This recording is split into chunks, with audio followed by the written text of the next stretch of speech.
kehidupan Ghazali. Waduh. Dia adalah seorang mahasiswa yang tiba-tiba viral dalam sekejap, gara-gara foto selfie yang dijual, dan waktu itu yang diberitakan berapa miliar ya?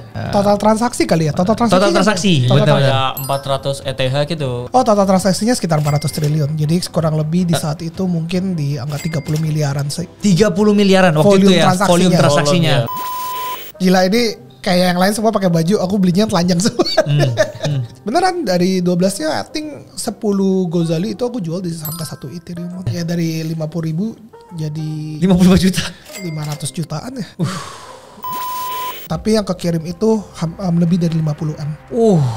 Ya. Jadi uang yang masuk 50 M. 50 M. Aku kasihan sih sama Ghazali sih. Karena ya dari sini semua Ghazali hampir nggak mendapatkan apa-apa loh. Dan namanya bener-bener kayak orang, wah ini rakpul nih. Rakpul. Ya, kabur nih developer. Ghazali, Kojejo. Hey, what's up man? Thank you udah mau jauh-jauh datang ke sini buat kita ngobrol-ngobrol bareng. Sama-sama. All good. Ini masalahnya Bro Ghazali dari mana? Semarang kan? Ya, Semarang. Ke sini, Pak. Gila. Gue juga kaget di kontak tiba-tiba, hah Ghazali datang. Oh, udah. Soalnya kita sebenarnya udah pengen podcast dari zaman kapan ya? 4 tahun yang lalu. Ya lama banget sih. Lama banget dari pertama kali booming kan. Terus gue buatin seberapa kaya Ghazali. Itu sampai 14 juta yang nonton kan. Terus tiba-tiba turun nih NFT masa-masa turunnya kripto juga waktu itu. Nama dia menghilang. Jadi gue penasaran kan, kayaknya bagus kalau kita podcast nih. Tapi gak pernah schedule-nya pas sampai akhirnya hari ini nih kejadian. Jadi gue excited banget, gue pengen ngobrolin tentang kripto pastinya, NFT, dan juga pastinya kasusnya Ghazali. Kasusnya Ghazali benar. Koin-koin kan, yang paling terbaru yang katanya sampai berapa ratus miliar itu kan, yang masuk yang 10 miliar ya? Berpuluh doang. 20-an miliar ya? 28 miliar. Yang masuk di berita-berita kita kan. Yes. Nah tapi sebelum masuk ke sana, aku mau nanya dulu nih, kalian sendiri main kripto, masih invest di kripto atau gimana nih? Lumayan, aku kalau aku pribadi sih udah mulai dari tahun lalu aku udah mulai DCA sih. Jadi kayak udah belanjain koin-koin yang aku suka ya. Kan kalau aku favoritnya sih Ethereum. Apalagi di Twitter aku juga ikutin ada meme-memenya tuh Kojejo. Sorry aku kalau di Twitter aku berbeda banget. Iya bener. Aku kalau di Twitter berbeda banget sih. Soalnya kan mesti ngikutin bule punya appeal kan. Cara gitu ya. Jadi emang kayak kalau aku yang di Twitter tuh kayak aku tuh memes banget gitu loh. Iya bener. Kayak bercanda doang gitu loh. Bener. Ya. Jadi aku pun juga sama. Maksudnya tahun ini bener-bener tahunnya kripto menurutku. Oke. Ini aja belum bullish kan. Ini belum bullish. Belum masuk bahkan kan. Baru halving dan biasanya emang kalau lagi halving ini ada 2-3 bulan yang dimana masih bawah, dan akhirnya ketika untuk nge-mint Bitcoin kan sekarang kan udah nge-double jadi halving yang sebelumnya. Jadi emang tiap 4 tahun Bitcoin kan ada halving. Benar. Dan sekarang emang udah di saat-saatnya harusnya bentar lagi kita akan mengalami bull run. Nah makanya ini buat teman-teman semua nih yang pengen untuk mau coba investasi di kripto, bisa start dari Nanovest karena mereka ini udah bapeti, jadi udah dapat lisensi resmi di Indonesia, dan juga mereka bisa start dari Rp5.000. Wow. Jadi buat kalian yang bilang ini harus butuh ratusan juta, enggak, di Nanovest Rp5.000 dan cukup. Dan mereka 0% fee komisi. Oke. Nah bagusnya lagi dari Nanovest ini yang aku suka adalah mereka itu selalu up to date dengan koin-koin terbaru. Dan mereka udah punya sekarang lebih dari 600 koin. Jadi udah lengkap banget lah menurutku. Nah jadi buat kalian yang mau, boleh juga menggunakan kode referralku Nano Samuel untuk mendapatkan modal investasi di kripto up to 40.000 jika kalian ikuti step by stepnya. Amazing. Itu aja sih. So kita harus balik langsung ke topik utama tentang kehidupan Ghazali.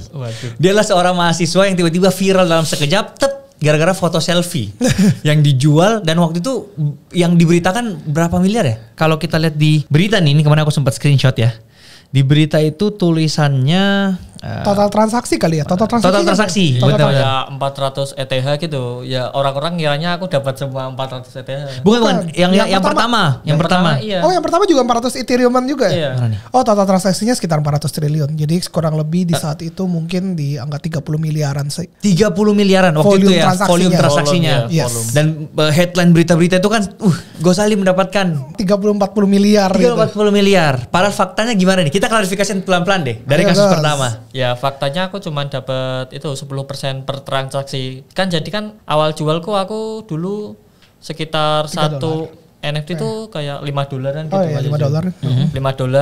Nah setelah $5 kan udah dipegang sama orang. Nah dipegang sama orang tuh udah dijual beli lagi sama orang. Nah setiap transaksi yang mereka lakukan tuh aku dapat 10% gitu. Berarti waktu itu 2-3 M lah anggapannya. mungkin, iya. Nah itu pun langsung dicecer sama orang pajak sampai, wah gimana ya kan? Tapi lucu Kasian juga sih, jadi itu ada historinya juga. Jadi mungkin kita ceritain awal perkenalannya juga ya. Oh ya boleh silakan. Jadi waktu kita ketemu di Twitter ya Gos. Iya. Jadi di Twitter kayak iseng-iseng banget. Gozali lagi Twitter Space segala macam. Waktu itu masih kosong ya, kayak nggak ada yang dengerin gitu. Dan gitu aku ngelihat, aku juga emang udah dikasih tahu sama teman-teman kayak lihat nih ada orang Indonesia foto muka selfie selama 365 hari gitu kan. Oh ini berarti setelah dia udah naik nih semua NFT apa sebelum diupload bahkan kok? Waktu itu udah naik tapi belum ada yang beli. Bener gak sih Gos? Iya, aku udah upload kayak di tahun 2000 awal-awal banget 2022. Nah, aku tuh rencananya ngupload tuh emang iseng aja kayak ya bakal gak ada yang beli. Terus awal-awal ada yang bule gitu, beneran beli, aku sempat kaget. Ya terus sempat dibahas sama komunitas orang di Indonesia. Nah, terus Mas Jejo langsung ikut nimbrung gitu. Iya, waktu itu aku gitu. lihat ke Twitternya dan gitu aku bilang, Gos ini deh aku bantuin, aku bilang kayak gitu. Maksudnya aku bantuin kan istilahnya lebih ke arah aku sebarin nih sama komunitas-komunitas aku gitu kan. Dan Chef Arnold ikut juga pada situ kan? aku yang ngajakin Chef Arnold ya. Ikut, Iya, aku yang oke, ngajakin iya. Chef Arnold sebenarnya. Cuman waktu itu lucu banget sih. Tapi saking viralnya aku setidaknya nggak berani keluar karena maksudnya orang yang kayak wah Jejo tukang goreng nih. Karena kan selalu kan banyak konotasi Jejo tukang goreng ya. Dan waktu itu aku juga kaget, maksudnya aku cuman ya kayak kalau kita keluarnya $3 which is waktu itu harganya 45.000, 50.000 lah, anggap 50.000. Per satu. Kan satu NFT 50.000 rupiah. Kan kita nggak beban kan. Betul. Maksudnya kayak oh ya udah lu beli aja kayak emang kalau hilang emang lu bakal kenapa. Cuma waktu itu tiba-tiba besoknya menjadi satu Ethereum which is harganya kurang lebih 55 juta ya waktu itu ya. 55 juta. Ya aku kan nggak pernah maksa orang untuk membeli gitu loh. Aku juga nggak ada yang tahu kalau harganya tiba-tiba 55 juta. Every investment atau every NFT transaction itu your call, your choice, your thumbs, which is aku nggak bisa ngontrol kayak kapan kamu mau jual, kapan mau beli. Jadi waktu itu aku cuma bilang, guys beli NFT Gozali itu pas waktu lagi 50.000 gitu loh. Bukan berarti aku suruh mereka beli waktu satu Ethereum.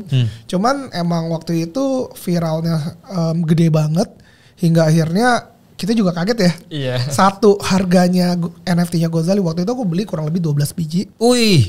Harga 30.000 dan aku belinya yang telanjang semua. Yang kayak di atas. Gozalinya topless gitu. Aku kayak sempat ngobrol kayak gila ini kayak yang lain semua pakai baju, aku belinya telanjang semua. Dan beneran dari 12-nya I think 10 Gozali itu aku jual di angka 1 Ethereum. Wow, Iya. itu lumayan banget, bukan lumayan lagi sih. 10 ya. Berapa ribu persen gitu kan anggapannya? Ya dari 50.000 jadi 55 juta. 500 jutaan ya.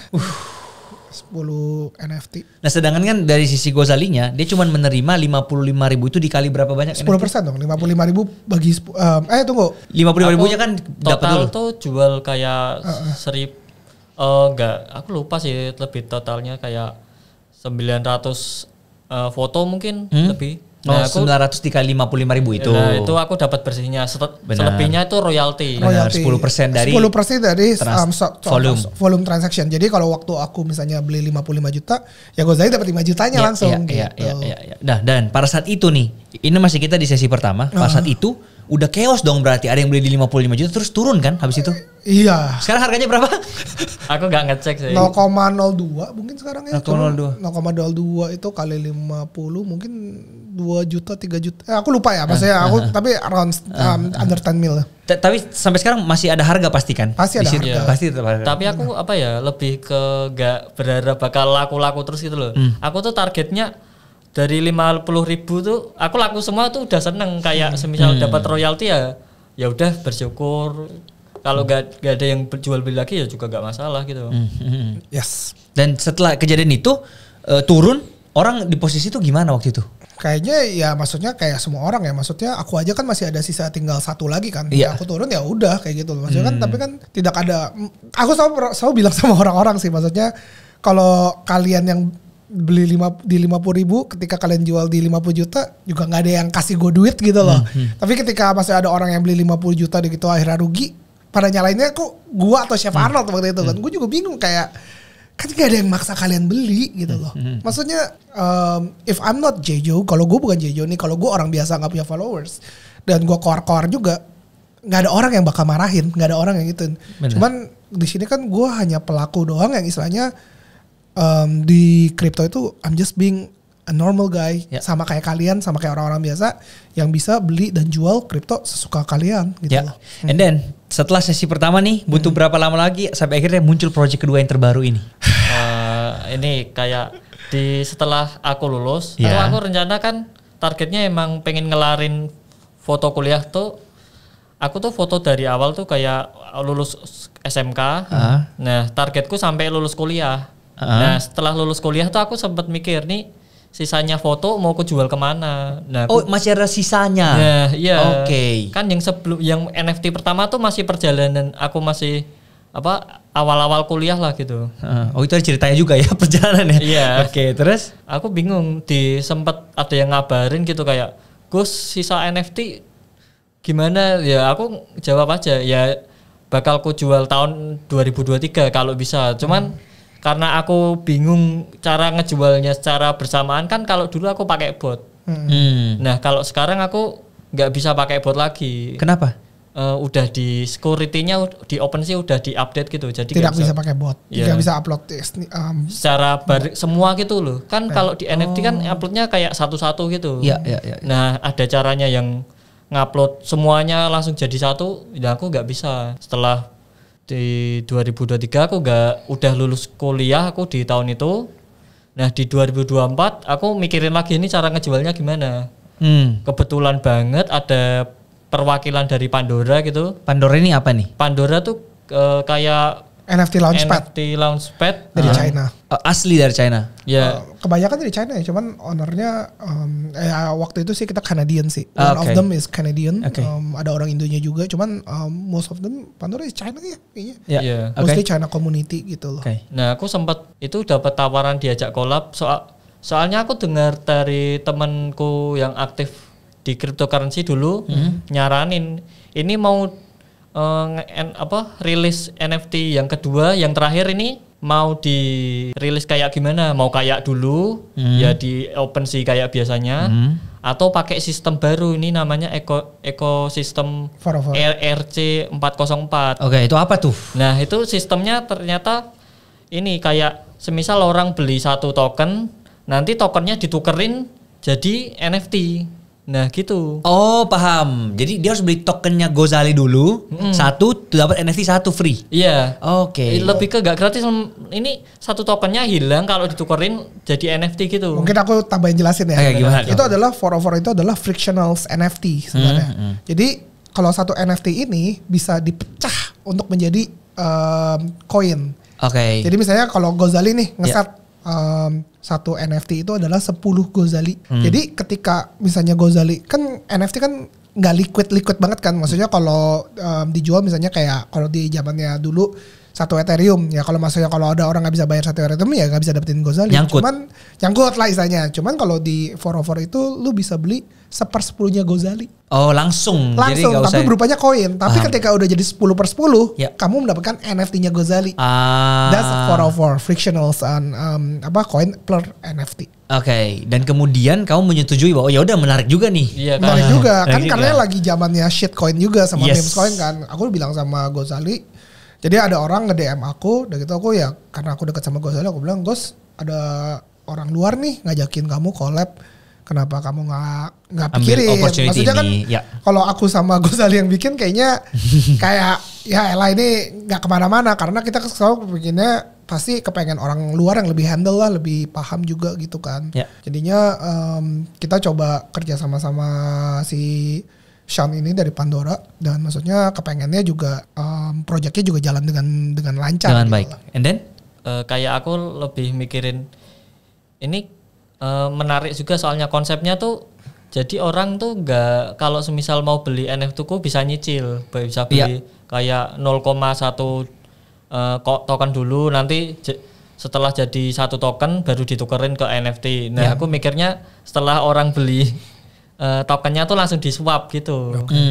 Dan habis itu mungkin kita ngomongin kita udah kerjasama dan waktu itu Gozali pun juga ngomong kayak kita mau jangka panjang. Caranya jangka panjang kita nge-show-nya apa? Kita semua yang ikutan di project ini itu semua divesting. Tahu arti vesting? Gimana tuh? Vesting itu kamu dikunci, kamu nggak bisa ngejual token kamu. Oh iya. Oke. Jadi ada buktinya sampai di kontraknya sampai sekarang pun tokennya Gozali itu masih ada. Terlock lah anggapannya ya. Terlock bisa Ya. kelihatan di publik kok. Oke. Jadi tokennya Gozali itu tidak bisa dijual. Jadi anggapannya nggak mungkin rakpul lah. Karena kita mau narik pun nggak bisa. Nggak bisa, itu Oke. udah kekunci dari Ya. dari awalnya gitu. Ya, oke. Terus? Jadi kita juga mikir, Gos, jangka panjang aja. Maksudnya kita juga kepengennya juga, maksudnya kita ngambil, kalau ditanya ambil uangnya dari mana, kepengennya tuh ambil uang dari royalti kayak yang sebelumnya. Iya. Dan kepengennya sih seperti itu kan. Jadi dan untuk punya modal itu Gozali mengeluarkan pre-sale. Dan kita waktu itu juga, maksudnya kita kan juga nggak mau, maksudnya bikin rak project atau gimana kan. Makanya Gozali pun sendiri bilang, Jeff jangan banyak-banyak ngomong ke Pandora, ngomong aja kita juga mau coba maksimal 400 ETH ya. Kalau maksudnya ngelakuin pre-sale. Pre-sale itu kan istilahnya kan kamu ngejual pre and sell. Jadi sebelum barangnya ada, kamu pre-sale dulu nih. Dan kita kaget banget ya. Aku waktu itu lagi di Jepang, aku lagi liburan loh di Jepang loh. Dan ngebantuin ini 2 menit. Iya tuh langsung sold out. Soalnya keisi 400 ETH. 400 ETH. lebih bahkan. Berapa itu rupiahnya? Dalam 1 jam itu 890. Dalam kalau kita mintanya cuma 400 ETH. Jadi kalau ada yang orang ngirim lebih dari 400 ETH, kita balikin. Kita balikin. Jadi 400 ETH itu kalau kali 60 juta ya 24 miliar. 24 M. Tapi yang kekirim itu lebih dari 50 M. Ya. Jadi uang yang masuk 50 M. 50 M. Dan maksudnya sesuai standarnya kita juga, aku Pandora sama Gozali, aku bilang, Gos kita mesti balik-balikin. Karena kita mintanya cuman maksimal di 400 ETH itu. Kalau kita mau ngerak, ngapain kita balikin? Iya benar. Mikir Banyak-banyaknya aja. Banyaknya aja kita langsung hilang aja, dapat 50 M. Gila, udah bisa pensiun Gozali. Cuman kita balikin satu-satu dan itu ribet banget. Kamu sih balikin satu-satu, kayak orang yang ngirim ya balikin. Hingga terkumpul 400 ETH. Terus tunggu. 2 menit terbang dong koinnya itu berarti, Dang? Belum, ini kan pre-sale. Pre-sale kan belum masuk ke market. Belum masuk ke market. Oke, and then terus dan gimana? Dan gitu Pandora juga melakukan kayak, kita kan juga nggak ngerti apa-apa. Aku juga nggak pernah launching token. Gozali juga nggak launching token kan. Jadi mungkin dari tim sendiri mereka minta untuk, oh ya udah deh, mereka akan ngebantuin lah untuk kasih strateginya kayak gimana. Dan akhirnya launching lah gitu. Launching lah akhirnya. Dan emang mungkin di saat itu ada beberapa kesalahan sih sebenarnya. Waktu launching telat. Dari yang harusnya janjinya jam 12, akhirnya launchingnya jam 5 pagi. Gozalinya juga sempat ketiduran.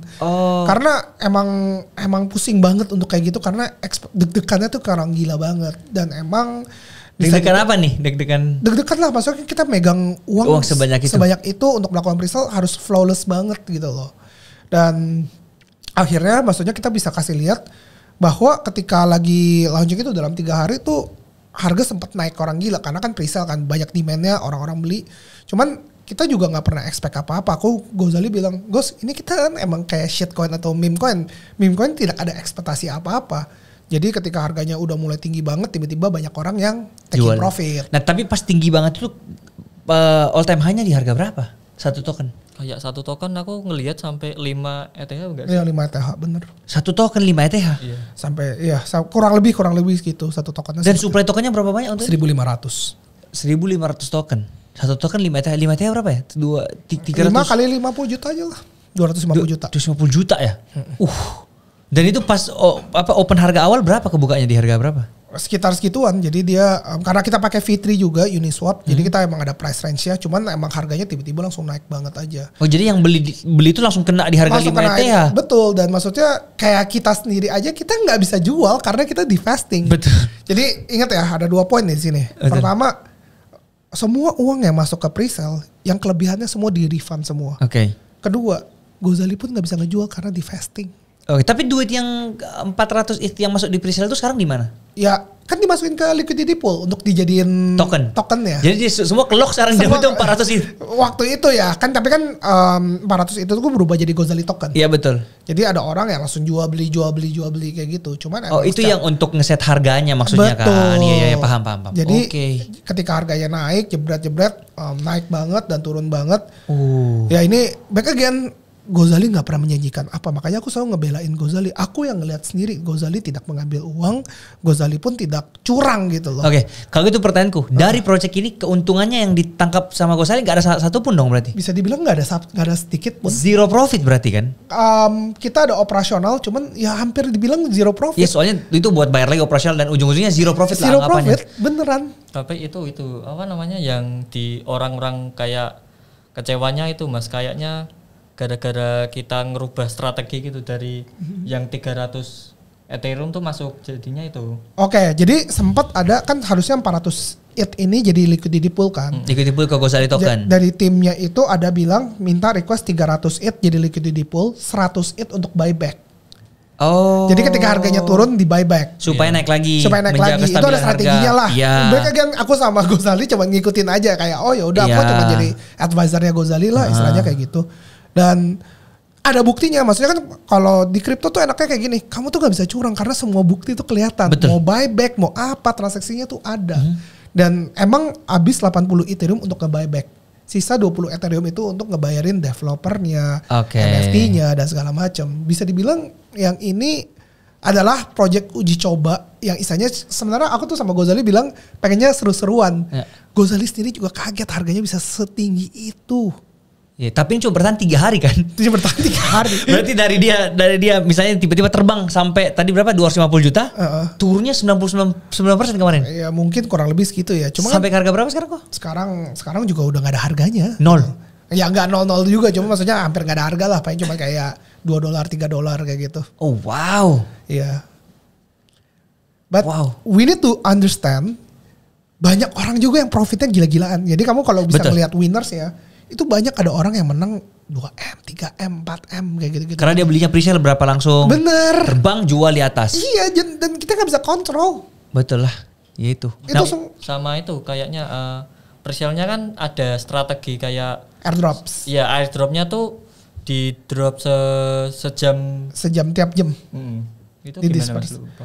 Jadi waktu itu kita ada 2 ini untuk orang yang waktu itu aja yang ngeholdingin Ghazali aja, mereka tuh dapat duit gratis dari Ghazali karena Ghazali memberikan tokennya dan mereka bisa jual. Dan ya aku nggak tahu ya, aku kalau dari kacamata aku kasihan sih sama Ghazali sih.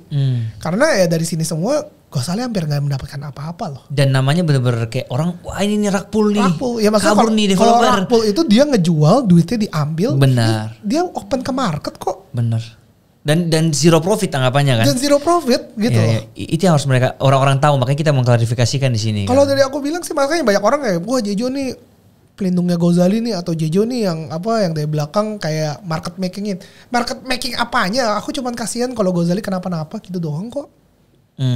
Tapi ada yang sampai menuntut ke laporan polisi nggak kayak? Oh ini rugi. Nggak ada sih. Soalnya Nggak ada ya? ketika dikasih lihat buktinya kita terang-terangan. Buktinya ada kok, transactionnya, Ya, transfer ya, ya, back-nya, LP-nya kemana aja. Jadi kalau kecuali nih waktu kita dapetin 800 ETH yang 50 eman, kita tiba-tiba hilang, Twitternya Ghazali dimatiin. Itu baru nyolong. Iya betul. Betul. Itu baru nyolong. Orang semuanya kan kelihatan. Dimasukin LP lah, di buyback lah, transaksinya ada. Ngapain capek-capek balik-balikin, refundin orang-orang segala macem. Jadi dari sini berarti apa yang dipelajari dari pembuatan token ini? Kenapa tiba-tiba bisa 3 hari terbang tapi nggak bisa ditahan gitu loh harganya? Strateginya kurang berarti dari developer Pandora dong. Sebenarnya aku nggak bisa ngomong kurang. Kita mesti tahu ini meme coin. Apa sih yang kamu expect dari meme coin? Ya. Kecuali aku janjiin, koin ini bisa nyembuhin kanker. Iya. Beda cerita. Ada apanya? Ada teknologi behind-nya Ada lah. teknologi behind-nya. Ada fundamental itu baru ini kan. Kita dari awal udah bilang sama Ghazali ini a fun project. Something yang ya lu mau ikutan silakan, nggak ikutan juga nggak apa-apa. Iya, dan ekspektasiku tuh dari project ini, aku tuh ngira orang-orang ngebeli koinku tuh gara-gara NFT ku, kan brandingku NFT. Ya. Setelah orang beli koin tuh langsung ditukar gitu, nggak langsung dijual di tokennya gitu. Nah, Ekspektasinya itu. Ekspektasinya gitu. itu setelah apa namanya? Setelah ditukar jadi NFT, nah berharap NFT ini jual belinya lancar. Betul, ternyata langsung Aku dapat royalti dari 5% dari OpenSea. Ternyata beda. langsung dijualin Iya, semua. Ya itu yang menurut aku dalam kripto everything is a new day, everything you need to learn. And aku bilang sama Gozali, nggak apa-apa Gos, maksudnya dulu kamu berhasil, belum tentu kamu kali ini berhasil. Yang penting semangat aja sih. Kalau kita nggak nyolong, kalau kita nggak nyuri, apa yang ditakutin? Ya. Dan semuanya terbukti kok di blockchain. Tapi sekarang harga NFT yang kedua season 2 ini nggak ada. Udah nggak bisa harganya, soalnya kan udah semuanya orang tukar ke koin. Ngikut ya berarti ya. Tapi aku tetap gara-gara aku bikin ini project tuh malah yang laku di NFT yang pertama. Jadi yang pertamanya malah banyak transaksi malahan. Iya. Berarti dari sini apa ya? Tahu nih bahwa ternyata kita sebagai public figure nih, ketika kita buat sebuah token atau koin kripto, itu resikonya besar banget. Tergantung dari apa yang kamu janjiin sih. Maksudnya kalau emang Gozali-nya bilang sendiri kan, maksudnya Gozali nggak selalu ngomongin nggak pernah ada ekspektasi. Is this a meme coin atau a shit coin, dan mau ekspektasi apa? Gitu. Kecuali beda loh kalau Gozali bilang, lu beli koin gue ini akan membawa Indonesia maju, atau koin ini akan menyembuhkan penyakit ini, koin ini akan dipakai untuk teknologi ini. Itu baru jahat, itu baru curang. Gozali setup kok dari pertama. This is a meme coin, what you expect man? Cuman orang Indonesia agak sulit ya. Mau kita ngomong gimana pun, mereka kalau dirugikan keluar-keluar kan. Dan aku rasa juga kalau kita ngelihat dari pertama-tama yang masuk juga nggak ada orang Indonesia juga sih. Oke. Karena 2 menit loh, 2 menit itu langsung sold out. Iya sih. Aku sendiri aja nggak bisa masuk. Aku sampai marah-marah ke tim sendiri. Gue sendiri aja nggak bisa transfer masuk. Iya. Mungkin apa ya? Mungkin media nih yang ngegorengnya sampai akhirnya Rakpol nih turun. Padahal mereka nggak tahu apa-apa gitu kan. Menurut gue sih banyak influencer Indo yang nunggangin ini mau cari engagement dan segala macam. Iya. Ya gak apa-apa lah, nyantai aja lah. Ya, tapi ini apa ya, kayak banyak yang orang itu tuh ngira kalau harganya turun aja langsung rakpol. Iya, padahal kan nggak selamanya. Iya, tapi gara-gara itu tuh apa ya, sempat kan aku kemarin di acara kampus ya. Tuh aku ketemu bapak-bapak yang aktif di kripto. Nah tuh nyamperin aku kayak, Mas, ini Mas Gozali yang kemarin bikin koin ya. Terus Mas, kok itu koinnya kok malah di harganya langsung turun ya, kenapa ya? Nah, itu di rakpol ya. Iya, maksudnya aku agak ya Pak gini loh Pak, itu tuh enggak aku yang ngerakpol, itu memang lebih ke demand supply, kayak yang beli dikit yang jual banyak. Nah terus itu yang mengakibatkan harganya turun banget gitu. Ya agak susah sih kayak ngejelasin satu-satu. Gozali sendiri sempat kena mental banget, parah banget Gozali. Dampaknya maksudnya apa yang terjadi selain itu? Banyak yang datang berarti ya? Sampai yang nggak datang sih, tapi kayak banyak yang di komen Facebook kayak netizen ngebounty. Ya aku bilang kalau nggak perlu ngebounty, aku kasih alamat rumahku aja, mampir gitu, nggak apa-apa. Maksudnya buat apa dia nyolong, buat apa rakpol kalau Gozali sendiri dia dox loh gitu loh. Kalau dia, maksudnya banyak yang bikin orang project rakpol pasti nggak mau nunjukin mukanya atau nunjukin lokasinya. Ngapain Gozali ngerak gitu loh? Orang bisa nyarinya gampang. Iya. Nah, ini kan sebenarnya hal ini sama aja dengan kayak misalnya karya-karya orang Indonesia yang misalnya bikin NFT, koin, yang kalau turun juga semuanya kena sih ujung-ujung dibilang rakpul. Padahal kan sebenarnya belum tentu kan. Di demand itu loh yang kita harus tahu kan. Lebih tepatnya terbuka aja sih sebenarnya. Maksudnya kalau misalnya ada orang Indo bikin koin dan segala macam, duitnya tuh kemana sih? Apakah karena di blockchain itu emang semuanya serba transparan. Duitnya kemana? Asal semuanya ngomongin di depan, di awal sebelum bikin tokennya, aku rasa kita udah tahu ekspektasinya kita harusnya ke arah kemana gitu sih. Oke. Nah, melihat dengan semua ini, kalian sendiri tadi seperti di awal bilang masih investasi di NFT gak? Karena kan NFT udah banyak banget orang yang bilang bahwa mati nih udah eranya NFT. Aku masih beli, aku masih ada Azuki sih. Ada Azuki masih ada. Ini baru ditawar 15 Ethereum. Jadi 15 Ethereum berapa tuh? 15 kali 50. 750 juta sebuah gambar. Jadi ya tetap masih ada ya? Masih ada. Kalau yang monyet-monyet itu yang beli sama Neymar apa yang tinggi banget? Bored Ape hancur banget, dia dari 100 etan ya sempat turun ke 10, sekarang udah di 15. Cuman bayangin ya, Bored Ape aja yang segede itu aja bisa turun loh 90%. Gila ya. Apakah orang bilang itu rakpul? Enggak juga kan? Apakah mesti ngomong gara-gara ini project dari Indonesia? Jadi kalau gagal rakpul gitu. Itu yang kadang-kadang aku kayak aneh banget sih gitu loh. Tapi menurut Ko Jejo sendiri sama Gozali, peluang NFT bisa bangkit lagi sampai tembus satu gambar 100 ETH masih ada di season cycle kali ini? Aku gak tahu ya, karena tiap cycle itu punya beda narasi sih, and you need to learn about that. Kalau aku bilang sih narasi kali ini adalah lebih ke arah meme cycle itu kelihatan banget narasinya karena semua orang main memes, main token, dan dia punya market cap aja yang kayak memes coin ini bisa gede banget. Gozali juga bisa segede itu mendadak juga aku rasa karena emang lagi Naratifnya ke sana. narasinya ke meme cycle gitu loh. Tapi kalian berdua invest di kripto? Aku sih invest. Oh jadi duit dari NFT itu akhirnya disisihkan juga buat kripto? Ya, ada yang ku simpen di kripto, ada yang ku simpen di reksadana gitu. Bagus dong, bagus. Diversifikasi. Yes. Ya. Oke. Cuman bener-bener sih yang apa ya? Jangan kan kita ngomong NFT, kripto sendiri itu juga Bitcoin pun itu udah kayak turun berapa persen aja orang udah keluar-keluar gitu loh. Iya kayak ya udah nyantai aja sih. Ini gitu. memang instrumen gak buat semua orang gitu loh. Karena semua orang nggak bisa handle, maksudnya kayak Manta sempat turun. Ya maksudnya kita tahu kripto itu bisa turun 30%, 50%, 90% pun bisa turun dan balik lagi gitu loh. Ya, Dan fluktuatif maksudnya banget. dan kalau lu nggak siap, ya udah jangan beli. Kalau lu nggak siap, nggak ada yang suruh lu beli kok, nggak ada yang maksa lu untuk beli. Jadi intinya lah sebelum lu masukin duit mikir-mikir dulu Ya, lah. lu mikir dulu. Riset sendiri lah. Lu riset sendiri lah. Maksudnya nggak ada yang maksa kok gitu loh. Kayak gue sendiri aja, makanya kalau gue pribadi, gue sangat takut untuk bikin kelas atau segala macem atau Ngeri, kayak janganlah gitu loh. Maksudnya itu gue ya. Ya. Karena gue rasa gue itu sebagai pemain kripto ya gue cuman have fun aja di sini. Ya. Ya tetap utamanya harus bisnis dulu lah. Kalau gue sih tuh, yes. Kita generate money-nya sebenarnya yang paling benar memang harus ada sumber income dulu, nanti baru kita lipat kali-kali ke investasi. Bisa dibilang. Jangan punya mindset yang kayak cepet kaya nih dari kripto, dari saham, dari manapun lah instrumennya lah gue Bisa bilang. cepat kaya, tapi mental lu siap enggak? Risknya juga ada lah. Betul. Semakin cepet lu pengen naiknya, risknya akan semakin gede juga. Yes. Gitu kan. Maaf Mas, ini apa? Audionya kayaknya putus. Oh. Di headset doang sih kayaknya harusnya. Oh, headset doang. Oke. Ya udah, nggak Aman. apa-apa. Oke sih, kalau dari aku udah clear banget sih. Mungkin dari Gozali ada yang masih mau diluruskan nggak dibuat penonton ini? Gitu loh. Apa ya? Katanya belum kelar, Gozali bakal ngerjain sesuatu tuh dari Oke, Gozali gimana Token. nih? Next, berarti ada next lagi ya? Ada Ya, next harusnya. ada kayak nanti dari 20 nya yang disisakan itu dibikin kayak game Dan NFT. dan NFT keduanya lagi. Dan harus belinya itu harus pakai Gozali Token. Jadi tahu Gozali Token itu ada gunanya, dan Gozalinya itu kalau udah dipakai kita mau burn. Oh, jadi untuk menstabilkan harga. Betul. Ya aku yang saranin sih. Jadi buat nggak bisa Gozali. didam. Jadi nggak bisa didam. Jadi Gozalinya kalau udah pada beli, Gozalinya dapat Gozalinya itu bukan ke dompetnya Gozali tapi di burn supaya harganya naik terus.